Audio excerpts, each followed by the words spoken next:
What's up? Welcome everybody back to another episode of Sideline to Sideline. I am fired up this week. It is championship week. If you're out there in the stream, if you're out there following along, make sure you give us a like, a share, and a follow. It is championship Sunday. I mean, today's Thursday, but we are headed into championship Sunday. And I got to be honest with you guys. I don't know if I could be on the stage in a week from now or 2 weeks from now.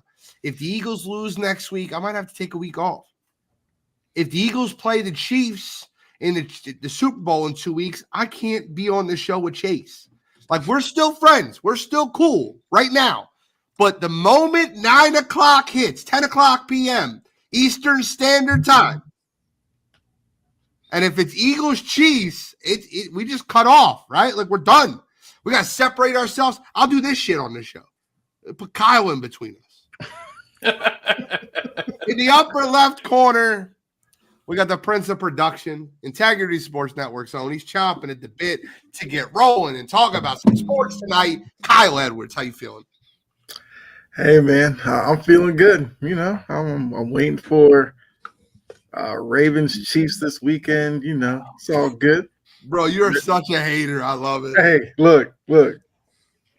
The Ravens fans have spent all season talking about like this coronation, like this is Lamar's year. And it's just like, we're back in the same position we've been in, 7 years now?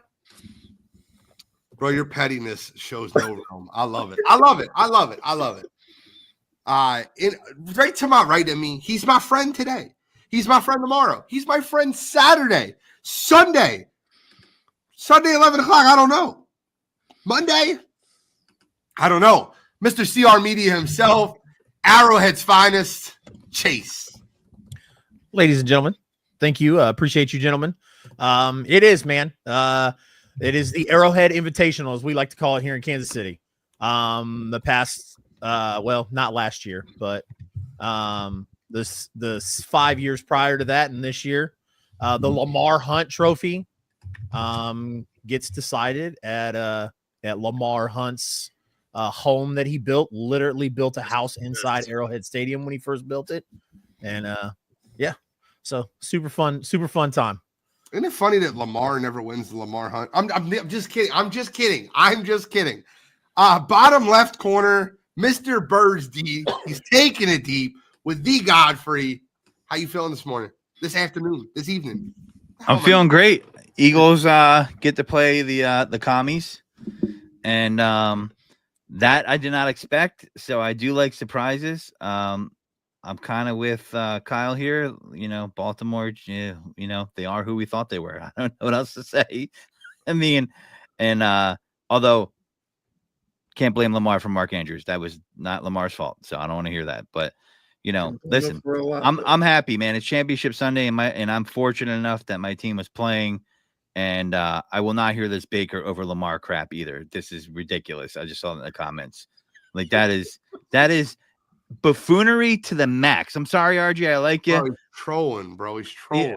Even if he's trolling, I don't care. It's still buffoonery to the max. So he's trolling, bro. Yeah, there's people out there that believe that, though. You know that, right? No, there's not. Yes, there is. Baker's mother doesn't believe that. Dude, I heard this last year that Baker was better than Jalen Hurts. Would you take Baker over Jalen Hurts? I wouldn't, but I can understand an argument for it if I watched Jalen Hurts play the last month of the season. I guess all the turnovers that Baker led the league in just evaporate, right? Jalen led the league in turnovers last year, and Jalen's never thrown for 4,500 yards. Did he lead the league in interceptions and fumbles? Yes, last year. Both. He led in both. He led the league in turnovers. Okay. I don't think he led the league in both. Maybe not both, but he led the league in turnovers. No, that's the distinct distinction. You're just full of shit. I heard bottom right Baker corner, Mayfield was a great leader. Bottom right corner. He's not guarding the 2. He's guarding the 3 and 1 zone. Meaty boy zone. Guardy 3. Closer than you think, huh? So that's what he said. He says it's closer than you think with Baker and Jalen, I think. How you feeling, Guardy 3? Oh, I'm doing great. I'm looking forward to talking Championship Sunday. And Godfrey, you're wrong. If you're Dan Orlansky, you can say that it was Lamar's fault that Mark Andrews didn't catch that. Apparently. Yeah. Or you mean Chris Sims? Oh, it was Chris Sims that said that, not Dan Orlovsky. Chris Sims said that shit. That was awful. When I heard that, I almost threw something on. Like, I don't know why does he get to talk sports? Listen, there's a lot of guys that you can hear talk sports, and I'm like, I can see why he has a job over me. Chris Sims is not one of them. I am better than Chris Sims. Someone hit up ESPN, Fox Sports. Listen, I'll sleep with whoever you want. I'll be your Joy Taylor. I'm kidding.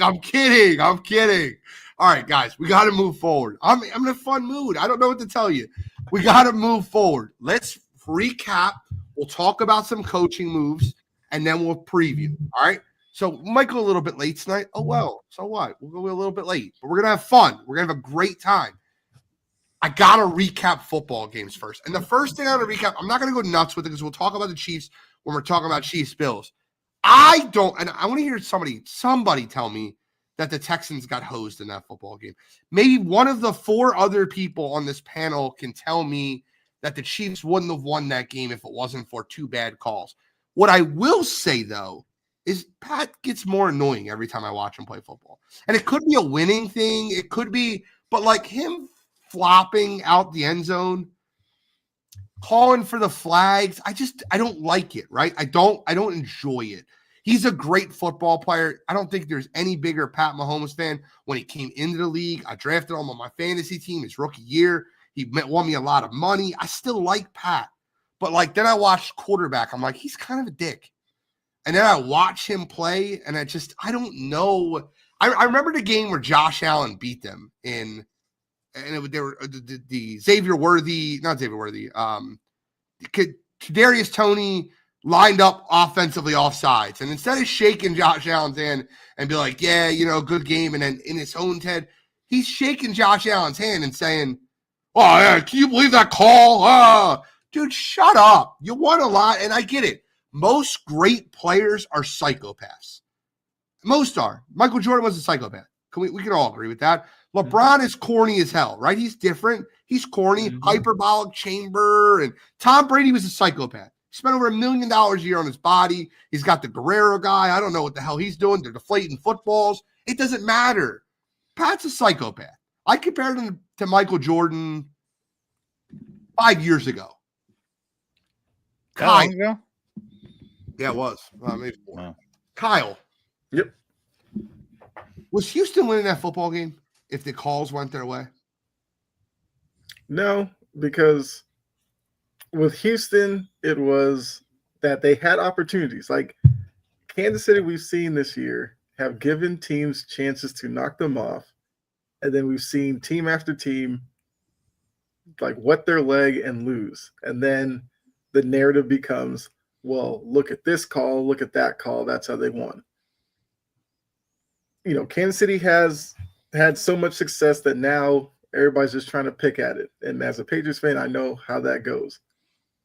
Houston lost because Fairbairn missed some kicks, and they did not take advantage when they could have early on when they seemed to have some momentum, and they didn't score enough. So if you're Houston, if you're a Texans fan, maybe you're encouraged by the fact that you hung in there for a little bit, but you can't blame refs for what happened to you. Like, you did it to yourself. Just plain and simple. That's it. Just close the book on it. Look to next season. Try to be better. I couldn't agree with you more there. And I'll let Godfrey go, and then Cardi 3. I'll give Chase last word because I like him still. I do. It might change, but I still like him.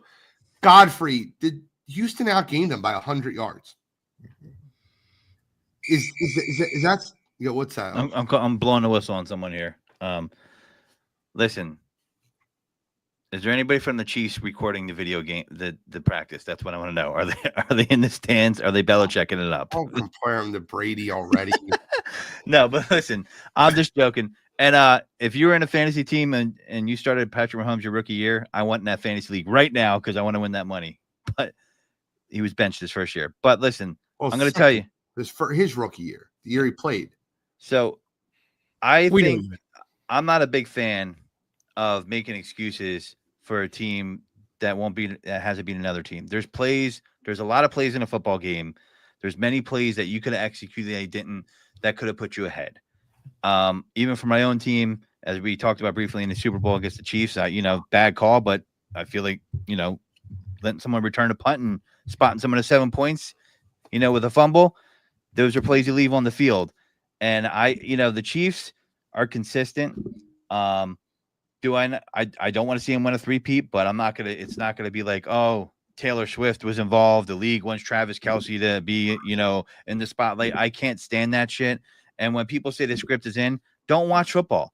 This isn't wrestling. If you think it is, then why are you watching it? Because you're full of crap. You're bitter. Oh, it says Chiefs Eagles this year. That's what the NFL the Super Bowl colors, the logo colors. That worked last year too with the purple. I knew the Ravens were going to win. Yeah. That didn't work at all. So I think the Texans just didn't have enough firepower. Like, that's the thing. People talk about, they look at yards, but did they get the yards in the red zone? Did they score touchdowns? You can have 500 yards in between the 20s, and it doesn't mean jack diddly squat if it doesn't translate onto the scoreboard. And if it didn't, your team didn't execute, and they need to take advantage of the yards that they were gaining in between the 20s. That's simple. Like, you got to win. Like, there's no one play, I think, or penalty that should really decide a game. It can happen, but it's rare. And if you're a good team, you're going to be introspective and look at, like, where did we fall short? And they fell short in a lot of areas in that game. Yeah, completely agree with you. Guardy 3. No, I completely agree. Normally, you can't really blame the refs for outcomes of games, because if you let the game come to a ref decision, chances are you didn't do enough to win the game. You should never let the game get to that point. You should have executed better. Yeah. It's the same thing in this Texans game. Who allowed C.J. Stroud to get sacked 8 times? It wasn't the refs just sprinting back there and tackling Stroud himself. They didn't force Kai Farber to miss a field goal, extra point, and they didn't block the field goal either. So at the end of the day, great season, Texans, but I promise you it wasn't the refs' fault that you lost. It was your own. I think their season was booty cheeks, actually. The Texans season wasn't that good, actually. They backed into the playoffs, and they underachieved for what people were expected from last year, to be honest. Hey, a second-year quarterback has 2 playoff wins, and Justin Herbert still doesn't have one, so it's a little bit better. Oh, Stroud's great, but I'm just saying I think they underachieved what people expected them to be coming into this year with the offseason signings they made. I'm going to fire Chase up right before he goes. Chase, I'm going to say this right now. The Kansas City Chiefs would still won that football game, whether those calls were called or not. Those calls were horseshit. Patrick Mahomes diving out of bounds, doing his bullshit ballerina dance on the sideline, trying to draw another penalty. Waiting for the calls. I couldn't stand it. I think both those calls were terrible. You can't dance around, try to get extra yards, and then expect a call. Absolutely not. You're a runner. You're not a quarterback anymore. Sorry. And then the call on Will Anderson that led to the first points of the game for the Chiefs was absolutely, or second points of the game for the Chiefs was atrocious. But the Chiefs still would have won the football game because they're a better football team. Chase, what say you? I mean, you can be wrong and be right at the same time, Gene Walzak. Yeah, the Chiefs would have won with or without those calls. And yeah, maybe one of those calls was booty cheeks. But Patrick Mahomes wasn't dancing out of bounds when he was going down. And Sharir, sorry, I apologize, forgot his last name. It lowers his body to go in helmet first on him. He didn't touch him. Doesn't matter. It doesn't matter. You are lowering your helmet, targeting a player. That's He went above his head. He actually hit his helmet, but I mean, it was close. I mean, I just want those calls from my quarterback. That's all. We don't get them. You got Frankie Louvu nose diving into my quarterback, not a call. Frankie Louvu searching out Jared Goff. Hold on. I'm confused here. Are we upset because the Kansas City Chiefs get those calls, or are you upset because your players don't get those calls? I mean, I think it's a little bit of both. I just want it to be called the same. I'm so confused. Kyle, I feel your pain, man. I know now what it was. Just like we all thought, Tom Brady and Bill Belichick were really, really good at this game. But is Matt Nagy doing film in the rafters though? Just like Jeremy Ballreich Chiefs frog throat is to refs what Aaron Rodgers was in Green Bay. Yep. I mean, it has nothing to do with your franchise sucks, your team sucks for most years. They were good this year. You know, people hate watching great players play great. It's true. I actually unless you're younger. You're younger. Gene, when you were younger and you watched Michael Jordan, man, he was the greatest player ever. I'll bet you there were some Larry Bird fans watching Michael Jordan play going, so overrated. So yeah, probably. I was ready for LeBron to take those are white guys in Boston though, but that's I was ready that's for not surprise. LeBron to take the torch from Michael Jordan. I was. And I'll never forget the time where I knew it wasn't going to happen, right? I'll never forget it. We're 2010 in the NBA Finals, and they're laughing and they're mocking Dirk Nowitzki, and that was me too. And I was just like, this guy will never be Mike, ever. After they let Dallas come back, and I just never will be that. But Mahomes does is very Mike-esque though, right? Mike Jordan-esque is he points for the plays, and then the refs are like, I must have missed something. That's the one thing I do see. He likes to point to say, "Oh, that's pass interference." I've seen him multiple times, and then a flag comes out. Absolutely. So does every defender when the wide receiver catches the ball. Every defender's like, "Ref, where's my flag?" That was offensive pass got interference. A way higher return rate on that than those dudes. Yeah. Wow. I just think he's great. This is the thing I want to ask you guys about Mahomes and what he does. He does this thing where he fakes it, right? What happens, and I don't want to see this happen, when someone clobbers him, right? And they're like, I'm just going to take him out because I'm damned if I do and I'm damned if I don't. Because I think he gets arrested. I think the league gets him arrested. He could. I don't think the NFL should allow quarterbacks to do that at all because I don't think it's fair to the defenders, to be honest. I mean, you can't. We're talking about the same defender who, like I said earlier this year, lowered his entire body and darted himself shoulder and head first into Trevor Lawrence. Yeah, well, we're picking the criminal though, you know. So here's the last thing I'll say about it. All right, what I will agree with you guys on is I think Mahomes does get those calls. I think Mahomes gets those calls not only because he stands up and points like, "Hey, that was roughing." He gets those calls because he's one of the highest paid quarterbacks in the league.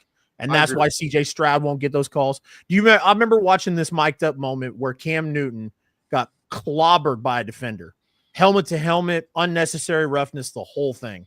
And Cam Newton got up and was like, "Ref." And Ed Hockley looked at him and goes, "You ain't getting that call." Nah. Yeah, I've seen that. You know, it's funny because Cam had just came into the league and they had just restructured the rookie contracts. Not Sam Darnold, Bradford. The other Sam, the Rams draft. Sam Bradford got the last gigantic contract. So Cam came in on a rookie minimum. That's when they redid the CBA, and that's how it is. That's why Aaron Rodgers gets those calls. That's why Mahomes gets those calls. The high-paid quarterbacks at the NFL are looking at the referees, going, "Hey, don't let him." Though, guys, I'm going to be the first take guy. We got to move forward. We're not spending this much time on a game that was irrelevant. Yeah, we'll I got Jeremy in the chat right now. This is about the time we talk about. This is about the time that we talk about the Detroit Lions. And listen, we'll talk about both coaching changes afterwards. We'll talk about the whole thing because I'll tell you right now, after watching that Commanders-Lions game, I don't know how Aaron Glenn got hired. If I was like, even if I already had the job, like everything's signed, right? I could have everything signed. And then I watched that game the way Cliff Kingsbury put an absolute clinic on Aaron Glenn. And I'd be like, the Jets, I'm like, let's rethink this one. Let's put a needle, let's put a pin in this one for a little bit. Because Aaron Glenn got absolutely abused in that football game.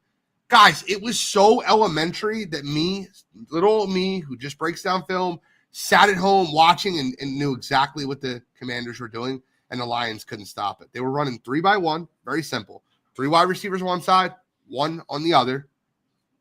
And if you ran man coverage, they were running a read option and playing a numbers game in the box. They were just running. Hey, listen, if you're going to go Brian Robinson or Jaden Daniels, Austin Eckler or Jaden Daniels. And if you played zone and blitzed and only kept one guy on the outside, they're running bubble screen. That's what they were running. And it was rinse and repeat. Rinse and repeat. Did Jaden Daniels play a great game? Absolutely. Is he the best rookie quarterback I've ever seen? Absolutely. Best rookie quarterback I've ever seen. But it's rinse and repeat. And even after halftime, right? Brett, even after halftime, Tom Brady's on the microphone going, I don't know why they keep, I guess this is their trademark. They're just going to keep blitzing. But like, it was so obvious that he was eating up the blitz. Your halftime adjustments need to come in. Did Jared Goff make some bad turnovers? Absolutely. But you can't allow 45 points. Can't allow 45 points. Bro, when you watch that football game as a Packers fan, did that bring you some type of excitement, some type of joy watching the Detroit Lions get beat that way? Oh, 100%, because I saw a lot of Lions fans on Twitter and everything. They decided to start crap talking the Packers, telling us they're going to show us how it was done. Boy, you guys sure showed us how it's done. It was glorious to watch. Absolutely loved it. And the only pushback I'll have to maybe saying the Jets shouldn't hire Aaron Glenn because of this performance. They are the Jets. We saw the same thing happen with Dan Quinn last year, right? You're right. He was the DC of the Cowboys. He got torched for 48, and then now he's in the NFC Championship game. So I think that's a false equivalency though, because Dan Quinn took another team to a Super Bowl. His players loved him when he left Atlanta, and he was torpedo bombed by Dick Cotter, the offensive coordinator, when he was there. And a lot of I never saw a team that lost so bad that was so sad to see their coach go with Dan Quinn. I feel like Aaron Glenn is even on his level.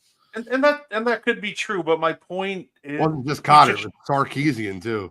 And no one forgets about those times. Sark was their offensive coordinator after Kyle Shanahan. Everyone forgets about that though. Yeah. No, I'm just saying. I don't think we should judge Aaron Glenn off this one game.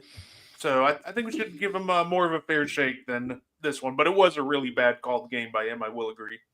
It was terribly called. Now, I will say this, and I'm going to say it because I've been saying it all week. Frankie Louvu's a dirty piece of shit. And I'm going to say it again, and I'll say it again, and I'll say it again. That interception that Jared Goff threw, Jared Goff's engaged with a block with the defensive lineman, and you could tell he's not making a play. He's just like, all right, I'm done. Yeah, that was Frankie bad. Louvu sought him out and just took helmet under chin like the dirty piece of shit he is. Like, what a dirtball. What an absolute scumbag. I hope, I don't care if I'm on TV. Sorry, guys, it's streaming, Northeast streaming. I apologize on Roku. I apologize to anyone listening at home. I apologize. I hope the Philadelphia Eagles set up Frankie Louvu on a crackback block and knock him the hell out. That's all I want. That's all I want. Frankie, Kyle, was that not the dirtiest play? Like, he thought him out. It absolutely was, because as much as we talk about quarterbacks and being protected and everything like that, you can't have guys just headhunting quarterbacks in the grass, because it's bad enough they're already smaller than a lot of these linebackers and everything, but in a vulnerable position like that, like that's where concussions can come in or other things like that, and you can't just be out here just seeking those types of hits. So I agree with you. Like, that hit was a terrible look and probably should have been called something. But that's not what you want. He should have pointed. Godfrey? He probably would have got it. Momo, please tell me how it was not a dirty hit. Please tell me how it was not a dirty hit. By the way, just to be clear, and this is I'm not saying you're uneducated, because I don't know your opinion. I would love to hear it. But I'm not saying you're uneducated. What I'm going to say is the people that were saying that wasn't a penalty need to read the NFL rule book. It was changed 3.5 years ago. 3.5 years ago, they said on an interception or a change of possession, and unless the quarterback is actively engaged in trying to make a tackle on the play, the head and neck area off limits, he's considered defenseless. It's in the rule book. He was engaged with the defensive lineman, and Luvu dove headfirst into his chin. Like, are we... Chase, I'm sorry, Mr. Mahomes fan. If that happened to Pat, would you not be calling for that?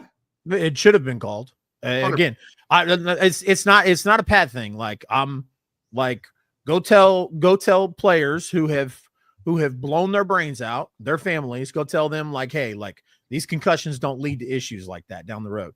I don't care how many millions of dollars they pay. They don't get paid millions of dollars to have psychological and all kinds of messed up issues later down the road. If you hit a player in the head or shoulder area, the quarterbacks, and when they're in the position like that, you should be fined and penalized and possibly even ejected from the game. Yeah. Godfrey? Yeah, I mean, I agree on that. That I don't know how they missed that call. It was awful.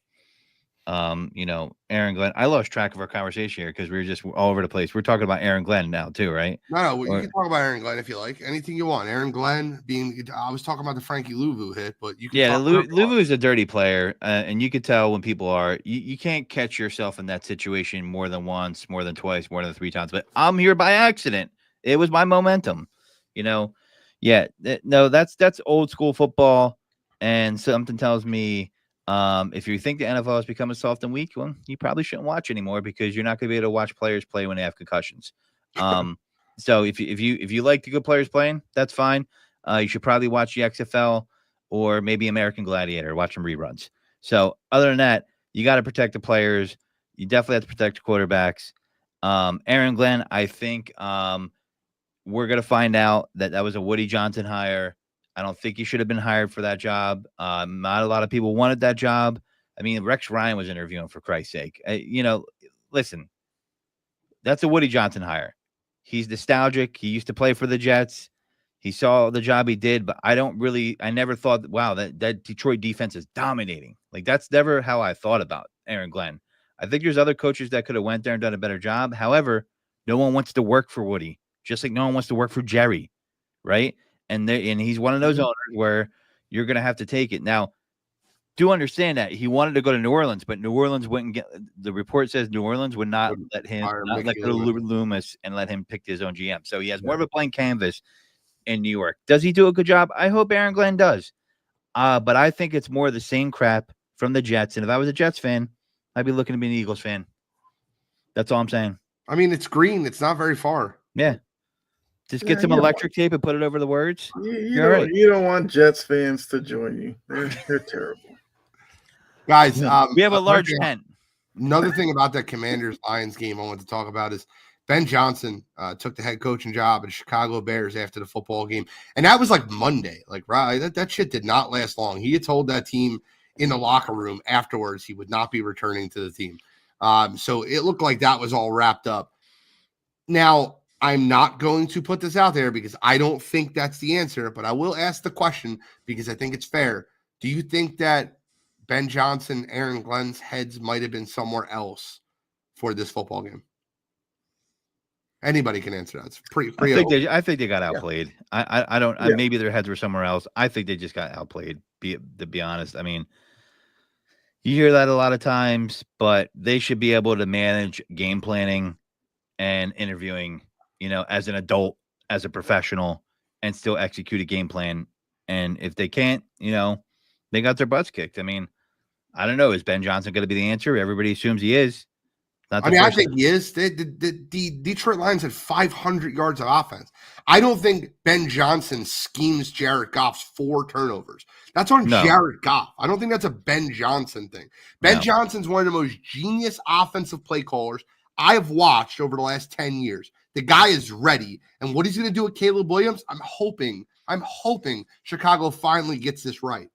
When my Roma Duzier shares in my dynasty leagues, I'm hoping he gets it right too. So, I mean, Ben Johnson did, call that wide receiver pass, which ended horribly with Jameson Williams just throwing in the coverage. That's fair. And I've heard that all week. And yes, that was probably a bad play call.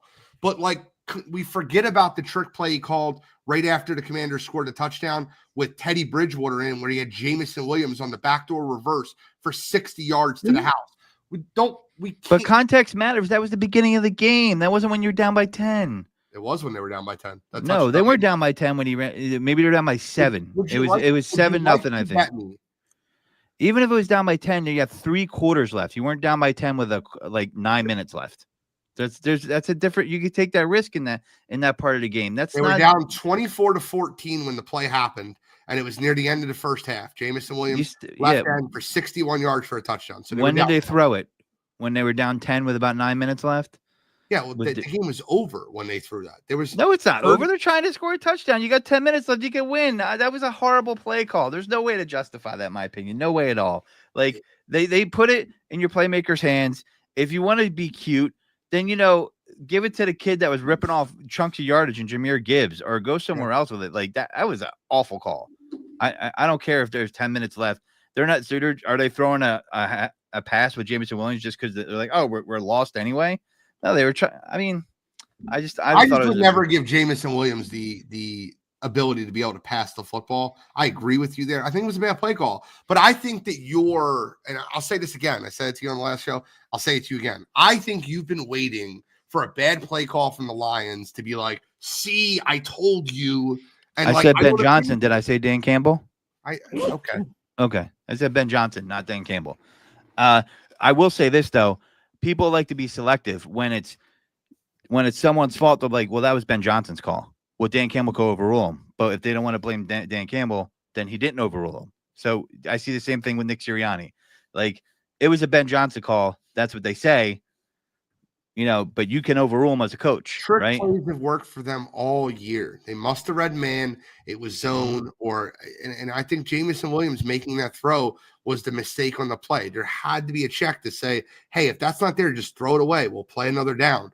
Like Jamison Williams making the decision to make that throw on first down, it's got to be somewhat on Jamison Williams. It does, but you're going to have a higher percentage of success with the guy who throws the football regularly in the quarterback than the receiver. Yeah, I think that's wrong with Godfrey. It's like trick play. I get you're trying to trick play, but you got to realize Jamison Williams in that instance, they probably told him, like, if it's not there, take off and run. But in his mind, it's like, I'm going to throw it because I'm going to make a play because, they put the ball in my hands.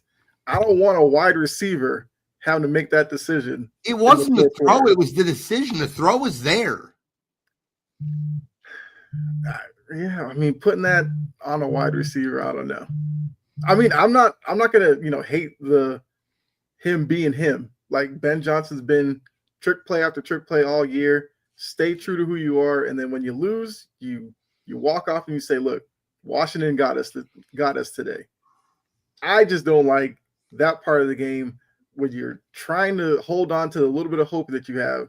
And yes, Jared Goff had been terrible all day, but I'd rather him throw it than Jamison Williams. I'd rather Jamison Williams be on the other end of some type of pass. It's not the play call, it's when the play was called. Yeah. 1st and 10. I mean, it's a perfect time to call a trick play. 10 minutes left. You need how many points? You need 2 scores. Correct. They're trying to get just like they were when they were down 10 the first time. They tried to get a quick score to get back in the football game with the trick play. It didn't work out. Trick plays worked for them all year. I think the biggest. I'm not going to argue against that. Yeah. I've seen Jamison Williams pull out the reverse a lot. Haven't we seen him throw a touchdown pass all year? No, but we've seen a million different things out of Detroit. Yeah, I like the wide receiver reverse, like shovel pass, like that. I don't even think it was creative. I don't even think it was. Penny Sewell try to throw. I was reading it. Amon, yeah. Yes, Amon Ron Brown, David Montgomery, Penny Sewell. I get it, but I think the worst play by Jamison Williams was the interception that happened near the end of the first half when Jared Goff threw the ball, and instead of Jamison Williams slowing down and contesting for the ball, he allowed the defender to undercut the ball for an interception. I think that's a lot worse by Jamison Williams than the pass was. Yeah. But not good. Ben Johnson to Chicago Bears. Your thoughts, gentlemen? It's in your division, Brett. You want to give your thoughts on it? Yeah, sure. Yeah, I actually think that this is a great hire by the Chicago Bears.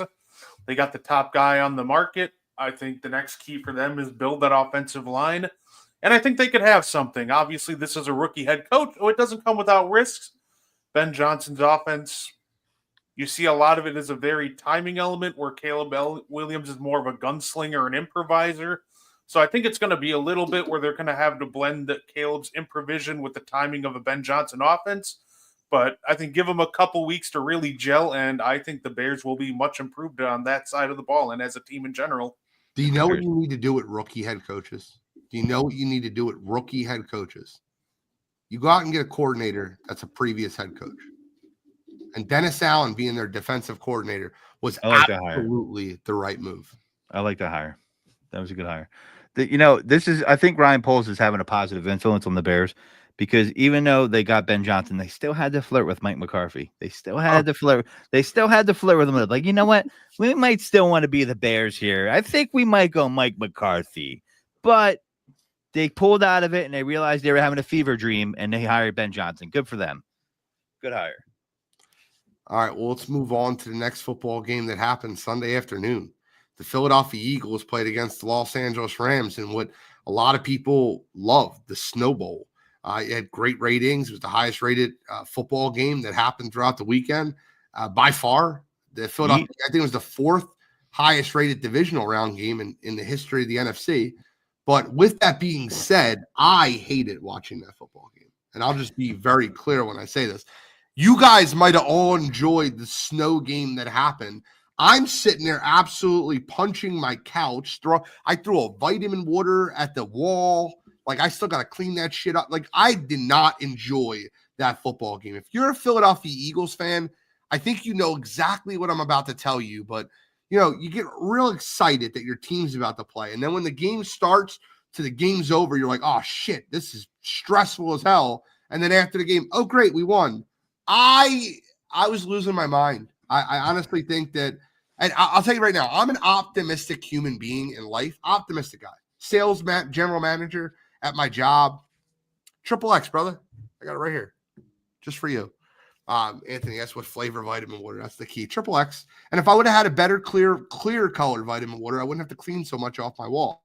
But with that being said, I am a pessimist when it comes to watching Eagles football. I am. I'm a guy that's always, they're going to lose. This is like after that safety happened, I lost my mind. I almost cried. And then Jalen Carter punches the ball out and Isaiah Rodgers runs it down to the 7-yard line and Saquon breaks one to the house. Like, yeah, great. I'm happy all that stuff happened. The Eagles won the football game. The question I will ask you guys as a group, what were your thoughts on the football game? You can give whatever thoughts you want. And is Jalen Hurts the weak link of this all-star Eagles roster? I'll start with Chase. I don't think Jalen Hurts is. I would have to think on it just because I have to look at the other like positions, but it's hard. I'm a big Jalen Hurts supporter. I wouldn't say that he's the weakest link of that team. I think the Eagles are the most complete team in football. I would have a hard time saying that about Jalen. What did you think about the football game? Did you enjoy the Snow Bowl? Oh yeah, absolutely. And I knew I thought the Eagles were going to carry it away when it started to snow. I was like, oh, well, this is going to be, the Eagles are going to take this. I mean, it ended up being a great game. Shout out, my bold prediction was that Saquon was going to break Eric Dickerson's record. He was probably about 7 or 8 carries away from doing it. Yeah. But yeah, I really enjoyed it. Like I said, I expected the Eagles to run away with it. They kept it close. They kept it entertaining. It was my favorite game of the weekend. Brett, what are your thoughts? Do you think Jalen Hurts is the weak link in this Philadelphia Eagles team?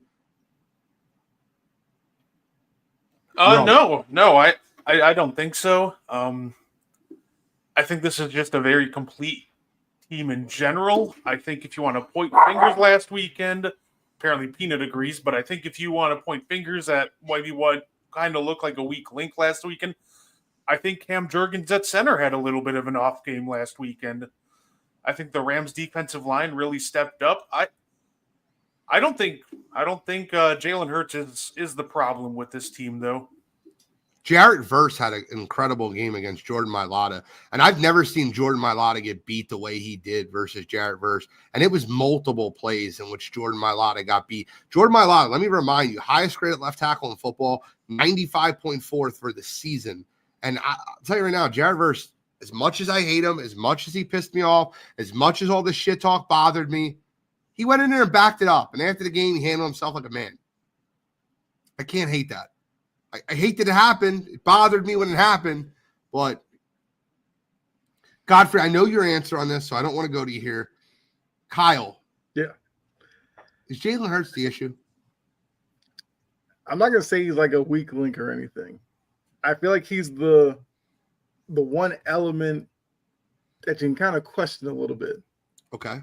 Because something with him seems off, or I don't know if it's like a confidence thing. I don't know. I feel like there's just something that is missing with him for him to be like an elite quarterback. I still think I'm not going to say like he's going to be the reason that the Eagles don't win a Super Bowl or something, because I do think he is a quarterback that's capable of leading the Eagles to a Super Bowl win. It's just that I haven't yet to see him kind of put together a full game looking really good, and it seems like it's been a while since he's done that. Now, look, Saquon Barkley, good equalizer, where if he's struggling, like that guy is showing that he is as dominant as it's coming right now in the backfield. So I'm not going to call him a weak link, but I'll say a little shaky with him.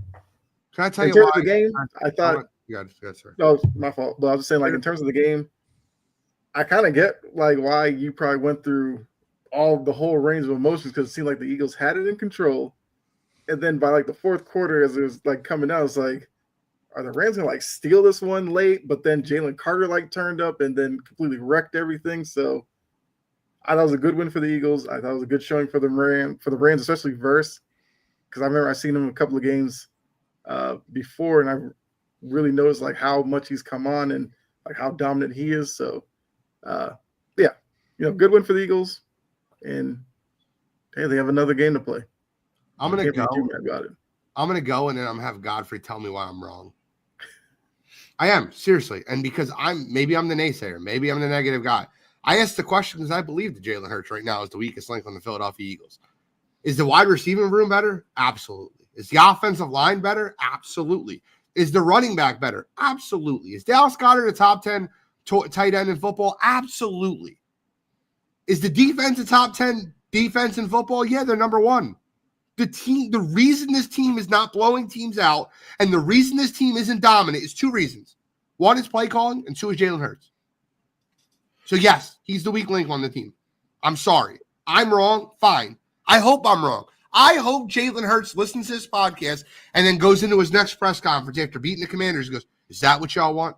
Because that's what he did last time. A bunch of people got on him right before the Steelers game, and he looked like an incredible quarterback. I want to answer a question. Anthony said, question. You need to ask where A.J. Brown's been this playoffs. Yeah, you're right. He dropped a big touchdown pass. But other than that, his quarterback's not getting the football. Godfrey, am I wrong? Tell me I'm wrong. Yes. Please. Okay. I was like, somebody please tell him he's wrong. I mean, listen, I people are gonna hate this answer, but I think our kicker is the weakest link on the team. To be honest, he shaved 2 points. Sure. He missed his extra points, and in the playoffs, those points can come into question and matter. But the 44-yard field goal he hit in the snow. Like I said in the show before, that's what it's like being an Eagles fan. He'll miss the extra point and then hit a 44-yard field goal in the snow. It's the exact way it feels being an Eagles fan. The easy thing should just be right through, and then snowstorm, not a problem. So I mean, I just feel like people say that and they want to see stats, they want to see more passing, and I do. But you also ran for almost 300 yards, like as a team. Like are people going to run for 300 and pass for 300? Usually not. No. Maybe 200, 500, 450 yards total. Jared Verse, you're sitting home. I hope you enjoy watching the game. And Sean McVay, your tears are delicious. So that's all I have to say about those guys. Yes, I did enjoy the game. And I don't think he's the weakest link. Do I want more out of him? Sure. But I do know that if he's not on the field, we definitely aren't going to win. I didn't enjoy the football game. It was absolute torture watching the game. You don't like I a little enjoyed after we won the game. I hate, bro. I'm telling you right now. You're not an S&M guy? Literally, that's what I feel like. I feel like that someone should tie me up and beat me during the entire Philadelphia Eagles football games because that's the way I watch them. It is torturous. I don't enjoy it. It's literally so, it's not even fun. I don't even know why I do this to myself. I should quit. Guys, I'm out of here. Have a good one. Take care. I'm kidding. I'm back. Wow. But the point being is, like, it's so torturous to watch the Eagles play football for me. I am the exact opposite of the way a fan should be.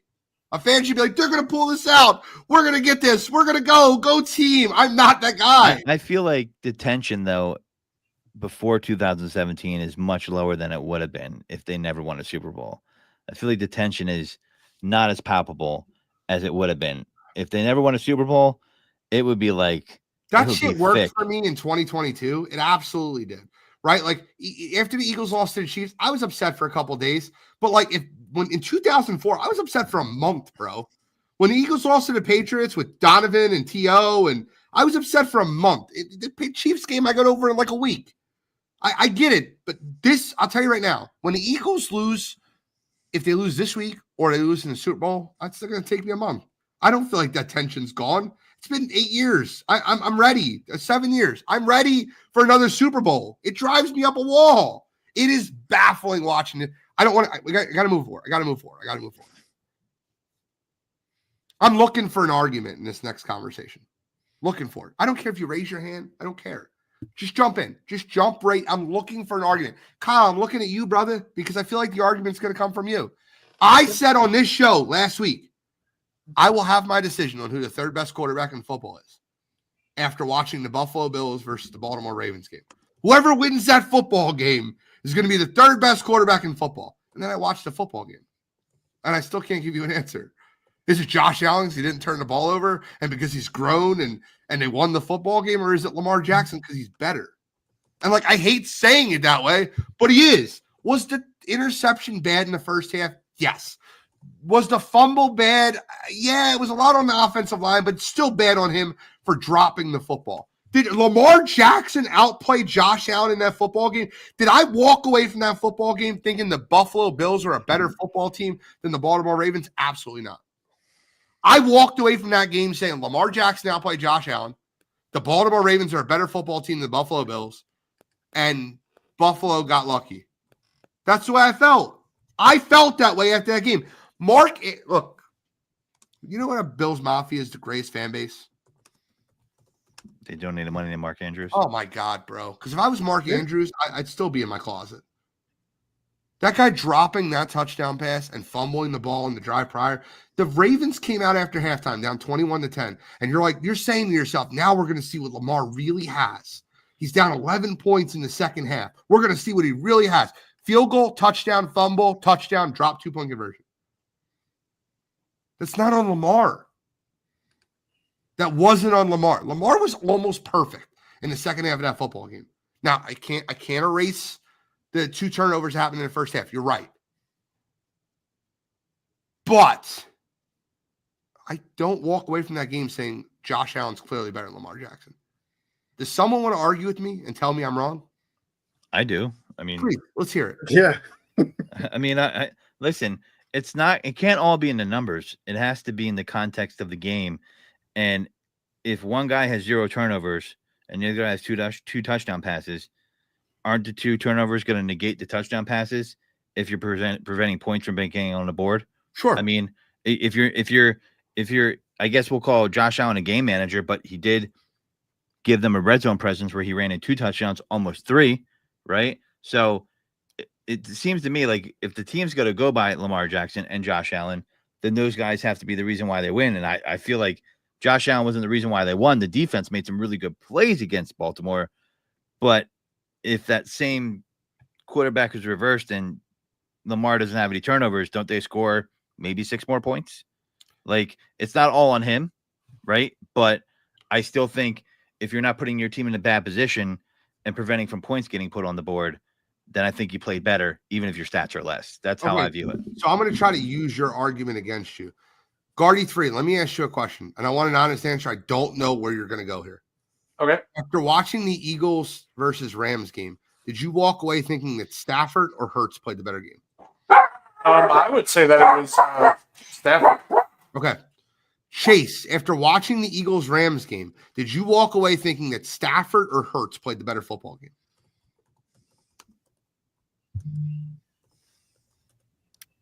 Stafford.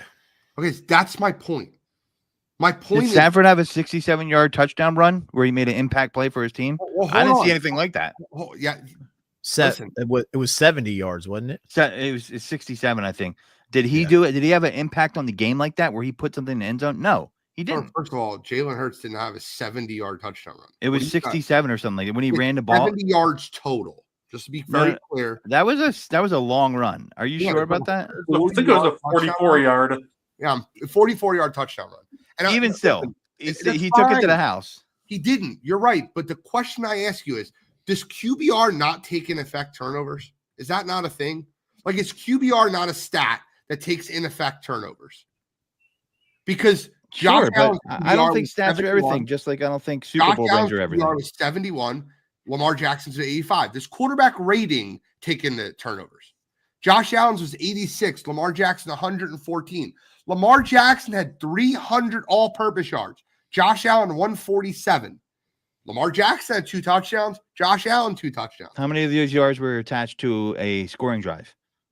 What do you mean? I don't know what you're talking about. You can get a ton of yards, and it can be worthless if you don't score or turn the ball over. It's just as many scoring drives as Lamar Jackson did. Josh Allen and Lamar Jackson had the same amount of scoring drives. But when you turn the ball over and kill a drive, that is you can't say 2 turnovers. Like if you delete, all right, so of course in the playoffs, turnovers matter, especially in the playoffs. They do, and I agree with you. But if you deleted just those 2 turnovers, right, we wouldn't even be having this discussion. Lamar Jackson, hand and shoulders, was clearly better. So at one point you have to say, okay, a quarterback has 2 turnovers. How can he overcome this? And what he did in the second half was completely overcome that. It's not his fault Mark Andrews dropped the ball. I don't know who Mark Andrews thought he was on that play. I didn't think he might have thought he was Kyrie Irving, like putting the ball between his legs. I don't know who he thought he was. And he dropped the ball. He fumbles it. And then Lamar goes, you know what, Mark? I got you. We got you, Mark.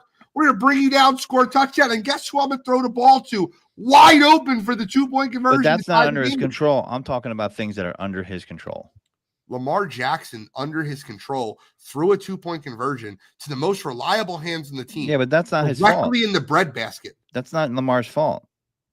You're right. It wasn't. I'm not putting that on him. I'm putting on him, the turnovers he had. The horrible fumble. The horrible fumble he had was they were driving on him and running the ball, but they turned it over. Like, that's a drive killer. That's a momentum killer. What are we disputing? Are we disputing the number 3 spot, or are we disputing if Lamar had a better game than Josh Allen? I see. I think it's both, because we're disputing my number 3 spot, Chase. That's what we're disputing. Because I had Joe Burrow 2, Patrick Mahomes 1, and then I said my 3 spot will be determined by who wins the game, Buffalo and Baltimore. And then after watching the game, I said to myself, I'm like, I don't know if I can do that. Like, if Josh Allen goes out and beats Patrick Mahomes in Arrowhead this week, yeah, great, Josh, you have the spot. It's yours. He's earned that by having no turnovers. But if he goes out and loses at Kansas City this week, what's the difference? It's Lamar. I'd like. So if they don't fumble, like what are we talking about? Yeah. Those 2 turnovers, he still stayed in the game until the very last second. Correct. And Mark Andrews catches that ball that is literally in his hands. We're not having this discussion at all. Like, that's why this is insane. What was the stat about Derrick Henry if he gets over 90 yards? No, guys, if Mark Andrews catches that ball, this conversation is over. We're not having it right now. This is an alternate universe. If Mark Andrews just that ties ball, the game. There's no about guarantee. How great Lamar Jackson is. I still think he's great. I think he's great. I don't question that. Let But Kyle go real quick. Yeah. Godfrey, I'll go right back to you. Let Kyle go. It was just that we're acting like Mark Andrews catches that, they win the game. That ties the game. We don't know. But yeah, of course. We can't constantly do this where we want Lamar to be something that he may not necessarily be, because there's been plenty of games this year where Lamar's thrown for like 140 yards and Derrick Henry runs for 200. Yeah. But Josh Allen has a game where he throws for like 100 and something, and now everybody's like, oh, well, Josh Allen wasn't that great. Josh Allen a couple of years ago probably has a terrible turnover like Lamar did. I don't understand why the Ravens constantly do this in the playoffs, where they want to turn Lamar Jackson into Patrick Mahomes. Why is Lamar Jackson floating passes downfield in double coverage for interceptions? Why is he in the grass trying to run, but then you're trying to do too much, switching your hands, and then you drop the ball? Those are the kind of things we used to kill Josh Allen for. Yeah. But Lamar does it, and the whole conversation was Mark Andrews this, Mark Andrews that. I could also say the drive where Derrick Henry finally breaks through and starts gaining yards on the ground. You get down to the 2-yard line. What do? Oh, let's go play action pass with Lamar and take ourselves out of the situation. So it's a good point. It's just like I get where people want Lamar to break through so much, because I think they understand how skilled of a player he is. But we also have to look at some of these deficiencies that he has that pops up in the wrong moments, because he also missed that throw to Isaiah Likely beat his man down the left sideline. And this is on the Godfrey and I say all the time. Outside the numbers, Lamar stinks. Unless he's throwing it at the line of scrimmage or like 5 yards beyond. Once he gets past that, his accuracy is horrific. Yeah. And Isaiah Likely did that. I feel like he missed another wide receiver or something like that. And then we also have to look at. But see, I'm critical of Lamar Jackson all the time, Kyle. Well, I'm not even talking about you necessarily. Watch that game and tell me that Josh Allen played better than Lamar Jackson. I watched all season. What was I think the stat? Josh Allen proved all season he's been better. What is the stat that they gave that, Romo always has marbles in his mouth, but like about if Henry, they're like undefeated if Henry is 99 yards or more. Yeah. So if you don't turn the ball over, do you get 2 more carries? Because he had 84, 16 carries for 84. If you don't, you get 4 more carries for Henry. Yeah. That could change the game. You're right. Literally, 4 carries why did could change the game. Barkley get 26 carries and Derrick Henry gets 16? And they boat raced the Bills doing that last time. I thought they were going to pound them with the ball. I'll say this. If you guys think back at the best game Josh Allen's ever played, and this is where I'll end it. Mm-hmm. What is the best game Josh Allen's ever played in your eyes? Oh, wait, it happened in a loss. That's all I'm trying to say. The best game Josh Allen's ever played is a game that happened in a loss. I mean, they were pretty good against the Lions this year. But I get it. But when you go back and watch that football game, 13 seconds again, and you watch the way Josh Allen was down the stretch, Tyreek Hill scores touchdown, Josh Allen comes down and scores touchdown. That Travis Kelce scores touchdown, Josh Allen comes down and scores touchdown. 13 seconds left. The game was over. For any normal human being, the game was over. Josh Allen wins the football game. Except you didn't go against a normal human being. You went against one of the greatest tight ends, one of the greatest quarterbacks ever to play the game. And never touched the ball again. Scored a touchdown with 13 seconds left to take the lead. It's not his fault he lost that game. Yeah, but they changed the rules for him, right? They should have. I mean, all right, we got to move. We're previewing 2 games, and then we'll wrap up. And that's where we'll be at. Eagles versus Commanders. We'll go round the horn like we always do. Kyle, how does it go? Who's your winner? What's your score? What's your keys to victory? I'm at the point where I'm buying in to the Commanders. I can't even. I don't even know if I could put into words how they're going to do it. Kick him out of the chat right now. Get him out of here. Because it's like, because Jalen Carter obviously worries me in what he's able to do up front. I just think that there's going to come a moment in this game where Jaden Daniels is going to do something late in this game that's going to wow people, and he's going to lead them to some comeback win. I don't. It's just something about his poise and the way that he has the command of just everything's going on. Like he's had big playoff games, and he acts like he's been around like 5-6 years. Like I'm almost just buying into that. I think that there's something magical going on with the Commanders, and they find a way to pull this out.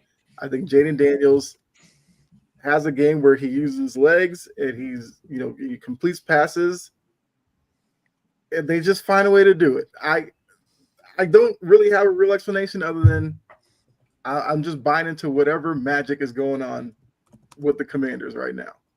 I think Kingsbury and him have been the perfect pairing, and they're going to do it one more time.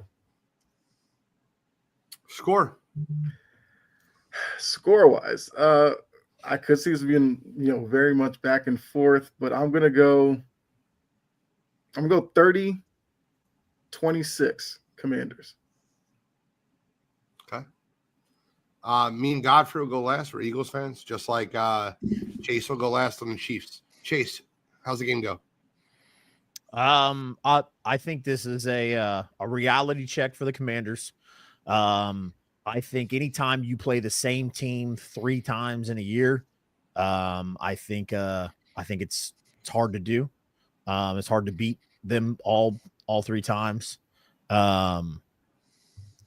Like I said, I think Jaden Daniels has a great game for a rookie quarterback making it to a championship game. But I think, again, like I said earlier, the Eagles are the most complete team in football right now. They are locked in at every single position, regardless of what Gene says. Gene is just, like he said, he's a pessimist.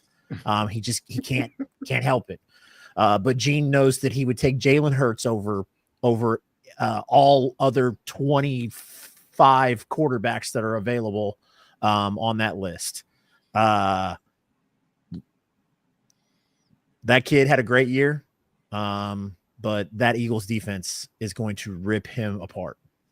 And I think he'll keep it close for a while, but I think at the end of the game, the Eagles will run away with it. They're just a better team. And I think Saquon Barkley just runs all over him. Final score, let's go. I was going to go 26, but let's go 27 to 13. There will be plenty of punts in this game, Jory. The Eagles defense is not the Lions. Guardy 3. Yeah, I completely agree with Chase. I think this is going to be a reality check for the Commanders. A big way that Jaden Daniels kind of got rolling against the Lions. The Lions are a very high blitzing team. They blitz 34% of their plays throughout the regular season. Jaden Daniels picked that apart. The Eagles, they only blitz 19%. That's bottom 5 in the league. This is a team that can get pressure with 4. That's exactly how you're going to beat Jaden Daniels. And I think Saquon is going to run all over him too. I think he's going to be the one to kind of ice this game. I think the Commanders' real only opportunity is they better hope that they can find a way to get some pressure. Their best bet's probably hoping that Jurgens or Benton have an off game and force Hurts to make a couple mistakes. But that being said, I don't think it happens. Give me the Eagles in this one, 27-17. Godfrey, because I love you, I'll let you pick. Do you want to go next or do you want to go last? I'll go last. The Philadelphia Eagles control the line of scrimmage, and that's where the game is going to be won. Jalen Carter versus a backup right guard would cost me out. The Eagles' offensive line versus an older, aging Washington Commanders defensive line. Even if you gave Jaden Daniels the edge over Jalen Hurts, and even if I gave you the linebacking core for the Commanders, even though Zach Ballin is a defensive player of the year candidate over the Eagles, there's not another position on the football field you can give the edge to the Commanders. And particularly on the line. The Eagles will control the trenches. I think the Eagles start off this game throwing the football. I think the Commanders press box, and I think a couple big plays start the game out to A.J. Brown, Devontae Smith, and Jahan Dotson. I think the Eagles win this game 31-20. I think the link is rocking. And by the way, gentlemen, the cheapest ticket to get in the house, $464. I saw that earlier. I'll take the Eagles 31, Commanders 20. Yeah, Jaden Daniels has had a nice season. Dan Quinn's really helped turn the team around. Cliff Kingsbury, all those guys. I still think there's a couple games during the season where Lady Luck was on their side. They beat the snot out of the Lions. Lions weren't ready for the moment, and guess what? This is a different team. Eagles owe the Commanders one. When Frankie Louvu decided to take a dive into our quarterback's head, they were boat racing them. Changed the complexion game, and they won just barely. If Devontae Smith holds on to that ball, we're not even having this conversation, and Eagles are going for the clean sweep. But it's 1-1. Jaden Daniels is excellent against the blitz. Eagles don't blitz. You're going to have to carve up the defense in a different way. You're not going to get a Terry McLaurin bubble screen to the house. That's not happening against this defense. This defense is designed to limit the big plays. CJ got booted from the game. Jalen Carter, that was a hell of a game for them. Emotionally, I think the Eagles lost themselves in that game. So I'm hoping that they're present in the moment and let their talking be done with their play. And I think the Eagles are going to win 35-17. And they're going to win it going away. The Eagles are going to run the ball on them. We're going to see some passing from Jalen Hurts. People are like, oh my God, look at this. And they're going to go crazy. Like, oh my God, AJ Brown's happy. He's not reading books. I just don't think that their 18th ranked defense is ready for the Eagles offensive line. And I don't think that their offensive line missing that tackle he was a tackle coming out of college. He was second round pick, converted to guard. The guy that they have playing for him has about, I believe, 18 starts out of 88 appearances. I don't think that plug is going to be able to keep up with Jalen Carter. And I just don't see CJGJ is he's going to have a pick this game. And it's going to be something that's going to give them a problem. They had a great season, but history's on our side. No rookie quarterback has ever made it to the Super Bowl with this team. And no team has won 4 road games in a row to make it to the Super Bowl. It's not going to happen. Eagles are going to advance, and that's that. Sorry, Commanders fans. Kyle, going into the next game, we have the Kansas City Chiefs, the Arrowhead Invitational, taking on the Buffalo Bills. I would dare to say the Buffalo Bills are a little bit more of a rival than the Cincinnati Bengals. I know that both teams are pretty up there, and the team that could be knocking off the Chiefs. But this is the Colts Patriots. This is what this is. Peyton Manning and Tom Brady. Although comparatively, I think it's Michael Jordan versus John Elway. That's the way I view these quarterbacks. But how do you see the Buffalo Bills Kansas City Chiefs game going? Who do you think wins and why? I mean, I feel like because before the playoffs started, and I filled out a bracket, I had the Bills making the Super Bowl. They've made it to this point where they have the opportunity.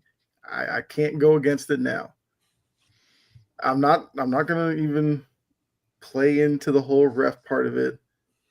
I feel like if Josh Allen continues to be the new version of him, where he's not forcing plays, he's not afraid to dump it off and live for another day, I feel like they will have an opportunity in this game to win it. Like I said about Kansas City will give you like 1 or 2 chances to take your shot and win the game. Too many teams fail at it. I think what we'll see Sunday is Josh Allen does it and finally breaks through. I think it's going to be a very close game. It's going to be maybe the most highly contested one out of the 2 because it's going to be like, I don't know, back and forth. Every little play you'll be looking at and going, So I'm going to take Buffalo, and I'm going to go 24-23. Godfrey, you're up. This is one of the harder games to pick. And I'm definitely not making this pick because I just want the Chiefs to lose because that's what a lot of people are doing. And if you think that Taylor Swift determines it, just turn off the NFL and never watch again. You're an excuse of an NFL fan. I'm embarrassed by you. But anyway, outside of that, the Chiefs, I think if they've lost a lot for injury this year, and it's kind of underplayed because how well they've done. Rasheed Rice, Isaiah Pacheco doesn't seem to be 100%. He's one of their key runners. Kareem Hunt's been filling in very well for them. He's not the Kareem Hunt of old, but he's still very serviceable. And I think with the Chiefs not being able to have a run game that they would like to have, I think that's the difference here, right? I think, they have a great defense, the Chiefs, but I think that Josh Allen's going to be able to put them on skates with his rushing ability, and you can pass on them. Khalil Shakir over the middle. I think Dalton Kincaid could have a good game, and you can run on them with James Cook. It's a different element when they're after doing it, and it's going to be tough to beat the Chiefs twice in a year. It's so tough. But I think it's going to be a close, classic game, and I'm going to go with the Bills to win by a couple points. I see maybe something like a 24-22 win by the Bills. Okay. Guardy 3. Yeah, I think this one will be an absolute battle, and I think it'll be a little bit of a low-scoring game, probably a little lower than people think. These are two really great defenses that have been picking it up at the right time. I'm gonna go with Buffalo. I think Buffalo's gonna take this one in an absolute classic. I think Buffalo's gonna do what the Texans didn't and remember to cover Travis Kelce. Overall, I think it's going to be a fun back and forth one, but yeah, give me the Bills 24-22. I see. Last night I was the only one that picked the Buffalo Bills. I was the only one. Cottrell picked it. Says I'm not picking against the Chiefs. Shally made it very clear that the Chiefs, listen, you can't pick against Andy Reid at home. You can't pick against Pat Mahomes until they show you that they can lose. I don't even think this is the best Buffalo team the Chiefs have played. I think a lot of people are picking the Buffalo Bills because they want to see the Buffalo Bills win. Team never won a Super Bowl. Team with an incredible fan base. I think the Buffalo Bills have the best fan base in all sports. I'm just being honest. I think it's built Buffalo, then, Philadelphia, Cleveland, Kansas City, Detroit, right around that area. I think the reason I'm picking Buffalo is because I want them to win and not because I think they're going to win. There is something called voter fatigue when you're voting for an MVP and you vote for the same guy a couple years in a row. And Nikola Jokic, the year he didn't win it, he probably should have over Joel Embiid. But Joel Embiid might have should have won it the year prior with 13 seconds left. You get what I'm saying? I am picking Buffalo just because I want to see Buffalo win. But I would never bet any money on this football game. Any logical piece of information that I follow and track football tells me the Chiefs are going to win the football game. They're at home. Their defense is better. They have the better quarterback.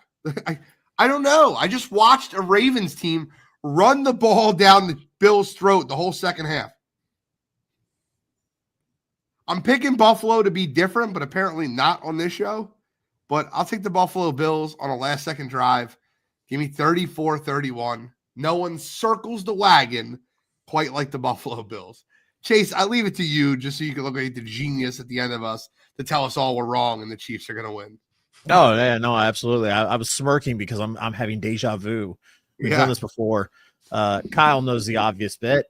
The obvious bet is Kansas City, but Kyle, every year, come the AFC Championship, it's Baltimore, it's Cincinnati, it's Buffalo.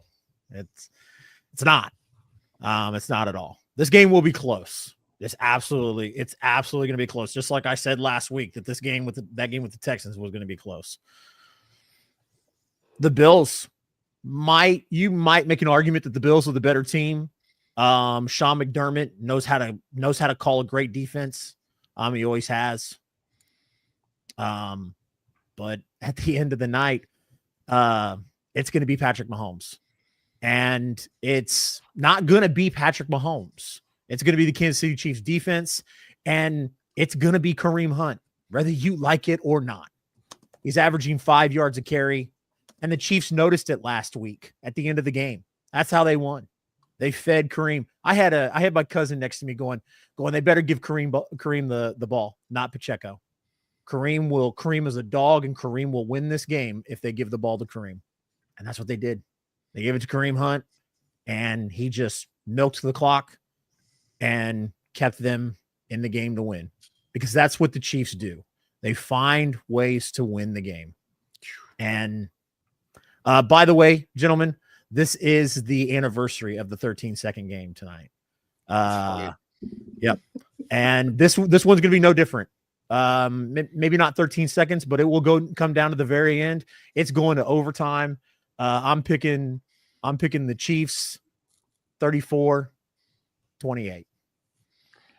Couple quick reactions to a couple things. Liam Cohen is back in the Jaguars head coaching search now that they have fired Trent Baalke. Your thoughts quickly? Well, it's probably because Robert Saleh refused to fly down there to even interview. So Robert Saleh refused to fly on the interview because Liam Cohen, after they fired Trent Baalke, Liam Cohen is going to be hired as the head coach of Jacksonville Jaguars. And they're going to go with him? I'm almost sure Liam Cohen will be the next Jaguars. He's like what a mistake. He's like the only guy to really go after. I mean, I don't know who else would want that job. I would hire Joe Brady if I was them personally. 100%, I would hire Joe Brady. I mean, for Trevor Lawrence to really think about it, he's not the same build as a Josh Allen, but he's a bigger guy. He can run, throw the ball. He can really work with that quarterback. If they hire this guy from the Buccaneers because they think he revived Baker or whatever bull crap it is, because last year, remember? Yeah, so it's the same thing.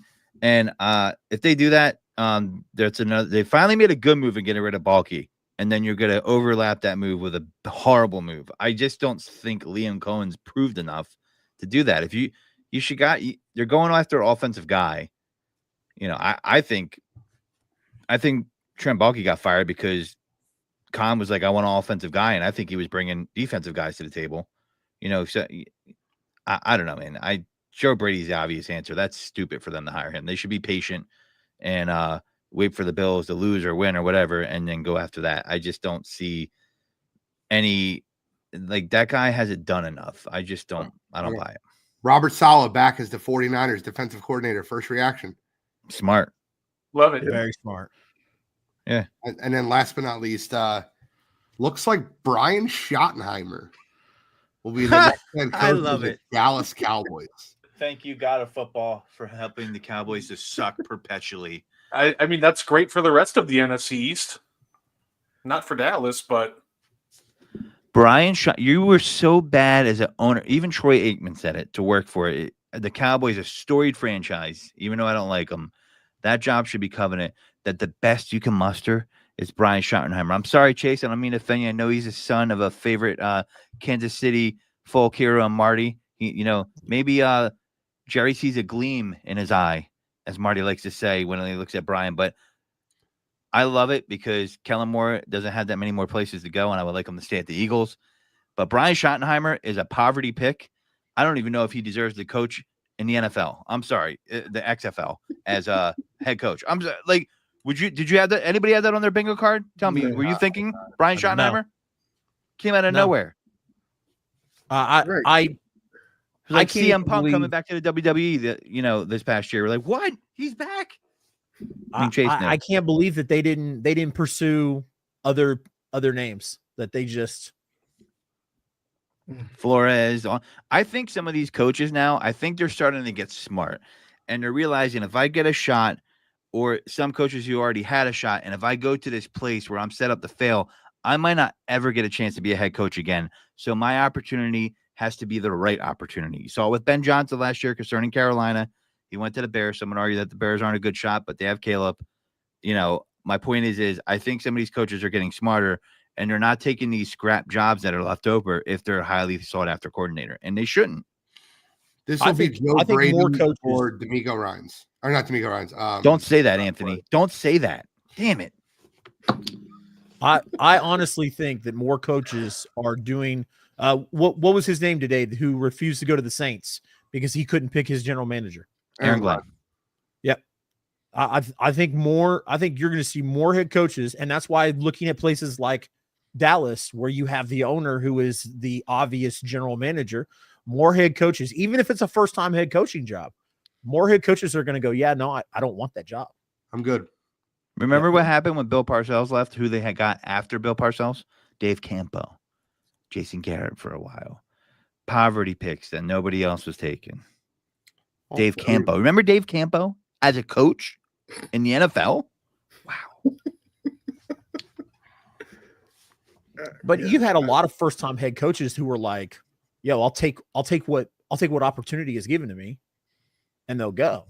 But I think after watching some of these franchises, after 1-2 years cutting ties with these coaches, I think more head coaches are implementing like, "Hey, I want my own general manager, or I want this person not the general manager, or I'm not taking the deal." Is Schottenheimer an upgrade over Mike McCarthy? I don't think so. Is he? Schottenheimer was their offensive coordinator. Right. So he's not an upgrade. He's a downgrade, right? Yeah. Mhm. I love it. The Cowboys just are going like- to cowboy. Yeehaw! It's just like looking at the timeline. They hold on to Mike McCarthy, don't negotiate anything, then they fire him. Then we get this random report. Oh, they're looking at Deion Sanders. That lasted a good 3 days. Then out of the blue, it was, well, Schottenheimer might be in play here. And most people were probably looking like Godfrey, like, I didn't even know Brian Schottenheimer was still patrolling sidelines somewhere. Like, where did he come from? He was their OC this year. Yeah, but he was the OC in name. He was the Queen of England. McCarthy was calling the plays, right? Yep. Yeah, but it's just like, this is the Dallas Cowboys. This is America's team. It's the star. And you can't get a top flight coaching candidate to go there? Oh, why would any after the past 10 years? Why would any Absolutely. top-notch head coach go there? Yeah. I mean that was why I laughed when somebody when they came out with that theory on the news, or not the news, but like on ESPN. Oh, Deion should be the next head coach. No, you're out of your mind. To have another That would offensive- Deion would last a month until Jerry Jones started telling him, "Oh, I'm calling you Deion. No, you're going to come and call me Coach Prime." No, I'm not. And then that's it. This is my house. This is my house. I will call you what I want. I would have loved for Deion to be the coach just for the entertainment value of it. Dude, But, put him on Hard Knocks and let Deion be the coach. God. Only time I would ever want to watch the Cowboys on Hard Knocks for like, by the way, your team stinks so bad, Dallas. You've been on Hard Knocks like a record number of times. They stink. I'm sorry to just say. Jerry Jones could offer a head coach the same deal that the Raiders offered John Gruden, a 10-year, $100 million contract with ownership stake in the team. And I don't know many top-notch head coaches who would take that job. Speaking of that, couldn't you see Jerry hiring a John Gruden to be the coach? By the way, I don't mean to be an asshole when I say this. Are we going to go another coaching round without Brian Flores getting a job? Cliff Kingsbury is going to get a second round of a coach over Brian Flores. It is absolutely. Where was he interviewed at? Bears interviewed him. Did Bears interview him? Right. I think Brian Flores fits in that category of only wanting to go to a place where it makes sense for him to go. I really do. Is the Saints job the only one left? I would, if you're him. Who wants the Saint job? They better call the Birmingham Stallions and try to get that coach to coach the Saints, because also, how much do you think they paid Ryan Fitzpatrick to go out there and make those comments about Brian Flores after, like, bro, shut up, bro. Yeah. Like, Brian Flores had to deal with Tua crying before the season. They have another great season, and then randomly Ryan Fitzpatrick wants to start opening his mouth. I like the NFL paid him to do that. Like, they're trying to blackball him because he tried suing the league. No, you know exactly who paid him to say that. Yeah, the owner of the Miami Dolphins. That piece of shit owner for the Miami Dolphins. 100%. The one who told Brian Flores, "Hey, good job, bud. But we're gonna bring in Sean Payton. So appreciate all your work. By the way, try and lose some games this year, so we get better draft picks for your replacement." And Brian Flores said, "No, screw that. I'm gonna win. I'm gonna coach my guys to play." And then when he left, he told the media, "Hey, Joe Philbin's a piece of shit." Like, and so is the whole Miami Dolphins organization. And now he's been blackballed. No owner's going to call Brian Flores in for an interview for a head coaching job after he ratted on the Dolphins owner, Steve Vaughn. I'm sorry. It's fine. Joe Philbin was the coach that was on Hard Knocks for the Miami Dolphins, and he was the worst coach I've ever seen on Hard Knocks ever. Joe Philbin is terrible. Ask Gardy how bad Joe Philbin is. Oh, Joe Philbin's awful. Like, I really still don't know how he got fired, honestly. Or, hired. Guys, we got to wrap up. N1 comes up in about 25 minutes. So thank you guys so much for tuning in to Sideline Silence Week. We went a little late, but oh well, it's football season. We only got a couple more of these shows before we're done. Yeah. Next week we'll be back just recapping, just talking about coaches. We will not do our Super Bowl preview until the following week, and that Super Bowl preview will be a 2-hour special as we usually do. We're going to welcome as many people in the network that want to hop on. If you know a guy that does podcasts that want to hop on and talk with us, it'll be a pregame just like we do every year for the Super Bowl. Any final thoughts, Kyle? No, I mean, look, the season's winding down. Lamar's sitting at home like he normally is. So petty. And the world keeps turning because the Ravens will never win a Super Bowl with Harbaugh as coach. See, I didn't even go at Lamar necessarily on that. Harbaugh. But they've already won one with Harbaugh. He's not winning another one because they're just going to do this every year to people. Ravens fans are going to get on their high horse when they win 12, 13 games, and then they're going to go into the playoffs, and they're going to choke it away. I love how much you hate the Ravens. It's amazing. Any final thoughts, Godfrey? Nah, man, I just I'm just enjoying the ride to Nick Sirianni getting that first Super Bowl and becoming a better coach than Dan Campbell. Any final thoughts, Brett? No, just check out the N1 podcast. I'm going to actually be hopping on a little earlier tonight, do a watch along for Bucks Heat, and it's going to be a fun time. Looking forward to it. Did that game already start? It did, but that's okay. I apologize. Chase, any final thoughts? I'm going to quote a great philosopher who would have made a phenomenal politician, probably. Well, I wouldn't say phenomenal politician. He would have been a bad politician, but he would have been better than some of the politicians we have in office right now. The great Mad Titan Thanos said, "Dread it, run from it, destiny arrives all the same." Three-peat. I will end the show with this comment, and it is just a fun comment. The New Orleans area will not be able to handle Eagles fans and Bills fans in the same city, because that will be an absolute train wreck of people going through tables. Alcohol will be sold out. It will absolutely be. You need to do like a as seen on TV. Get the tables. Like you need to do like a whole documentary of the week leading up to the Super Bowl if it's Eagles Bills. Thank you guys for tuning in to Sideline to Sideline. Don't like that. I'm the NFL genius, Gene Walzak. Prince of Production from Integrity Sports, chomping at the bit, Kyle Edwards, taking it deep with D. Godfrey, guarding the 2, he's guarding the 3. Mr. CR Media himself, Chase, and we are signing out.